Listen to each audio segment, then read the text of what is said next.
Hello student, good morning सभी का। आप सभी का स्वागत है बिजनेस स्टडी की क्लास में। और बिजनेस स्टडी में हमारा जो चैप्टर चल रहा है वो है private sector and public sector. अभी तक इसमें हम बात कर चुके हैं प्राइवेट सेक्टर और पब्लिक सेक्टर का मीनिंग और उनके फीचर के बारे में। और इसके साथ साथ अभी जो पिछले लेक्चर में हमने पॉइंट शुरू किया था फॉर्म ऑफ पब्लिक सेक्टर, तो जिसमें सबसे पहले जो हमने किया था वो किया था फॉर्म्स ऑफ पब्लिक एंटरप्राइजेज। तो जिसमें पहला जो पॉइंट था वो था हमारा डिपार्टमेंटल अंडरटेकिंग। इसमें हमने बात की डिपार्टमेंटल अंडरटेकिंग का क्या मीनिंग है, कौन कौन से उसमें फीचर्स हैं और इसमें क्या क्या इसके क्या हैं मेरिट और डीमेरिट हैं। अब हम बात करेंगे पब्लिक कॉरपोरेशन के बारे में, यानी कि वैधानिक या सार्वजनिक निगम के बारे में।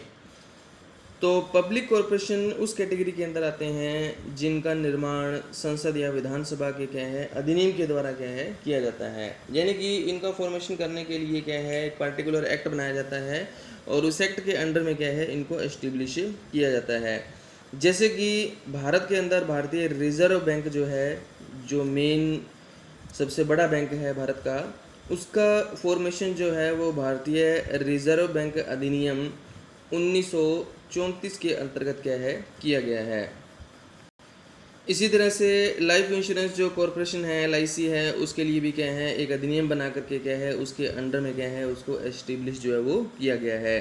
तो पब्लिक जो कॉरपोरेशन जो होते हैं वो ऐसे एंटरप्राइजेज हैं, ऐसे कॉरपोरेशन हैं जिनको हम क्या है किसी विशेष एक्ट के अंडर में क्या है एस्टेब्लिश करते हैं।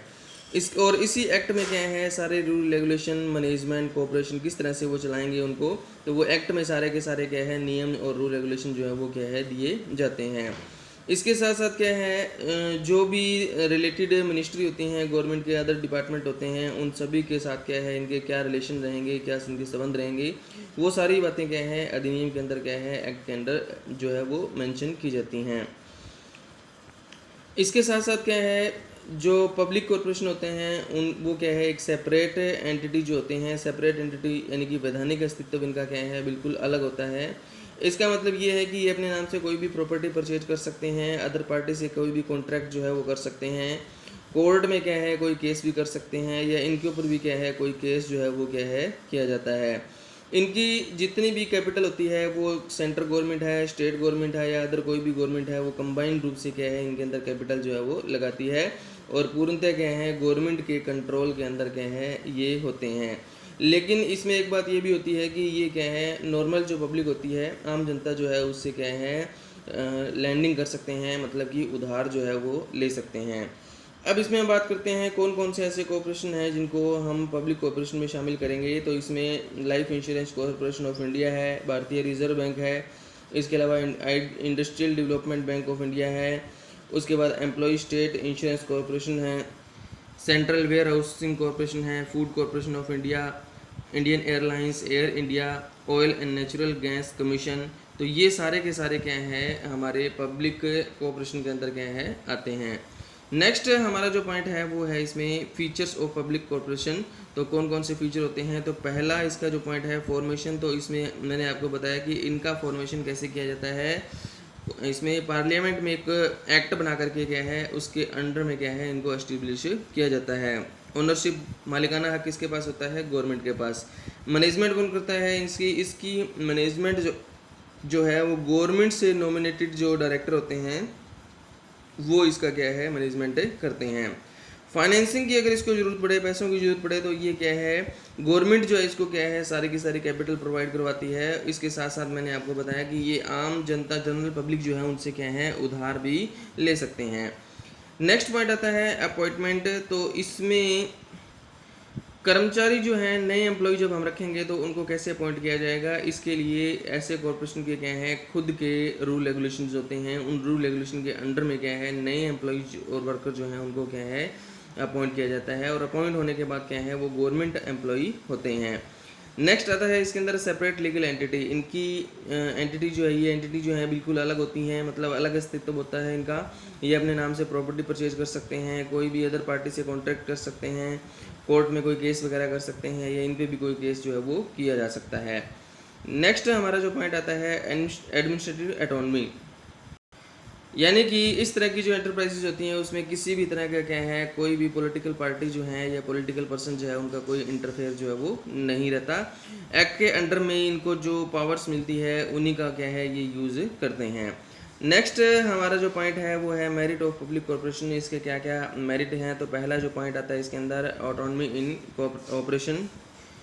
एक फ़ायदा इसका ये बहुत अच्छा फ़ायदा है कि इसमें किसी भी तरह का क्या है गवर्नमेंट का कोई इंटरफेयर नहीं रहता, कोई पॉलिटिकल पार्टी का कोई इंटरफेयर क्या है नहीं रहता। इस वजह से सेकंड पॉइंट क्या कहता है, क्विक डिसीजन, जितने भी इसमें निर्णय लिए जाते हैं वो बहुत जल्दी निर्णय जो है वो लिए जाते हैं, क्योंकि इसमें कोई भी इंटरफेयर जो है वो गवर्नमेंट का नहीं रहता। थर्ड पॉइंट आता है एफिशिएंट मैनेजमेंट।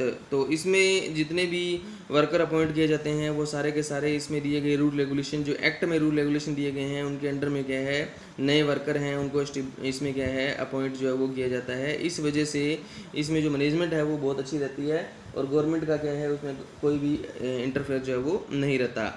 फोर्थ पॉइंट आता है सोशल सर्विसेज मोटिव। इस तरह की जो कॉर्पोरेशन होते हैं उनका मेन मोटिव क्या रहता है, इनका मेन मोटिव और जो सेकेंडरी मोटिव होता है वो रहता है सोशल सर्विसेज देना।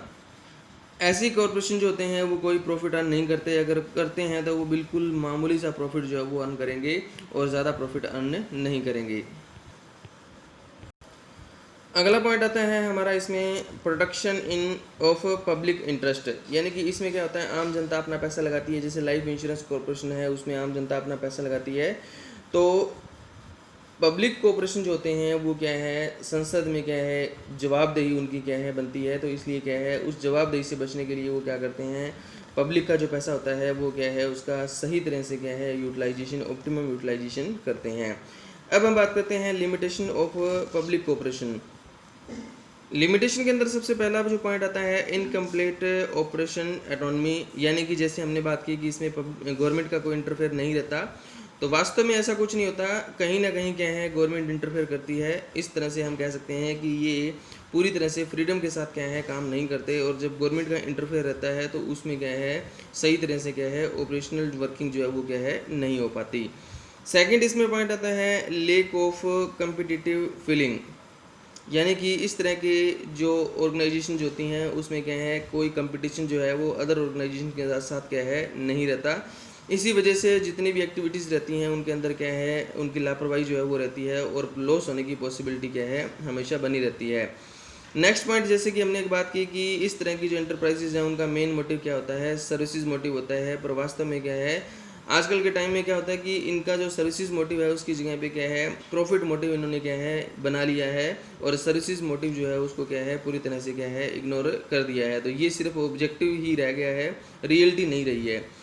यूटिलिटी क्या है पब्लिक कॉर्पोरेशन की, जहाँ पर ज़्यादा क्वांटिटी के अंदर क्या है कैपिटल की ज़रूरत हो वहाँ पर क्या है पब्लिक ये जो कॉर्पोरेशन जो होते हैं इनको क्या है एस्टेब्लिश किया जाता है। और इसके साथ साथ क्या है जहाँ पर पब्लिक इंटरेस्ट जो है वो सबसे पहले मायने रखे वहाँ पर ऐसे एंटरप्राइजेज जो है वो एस्टेब्लिश किए जाते हैं।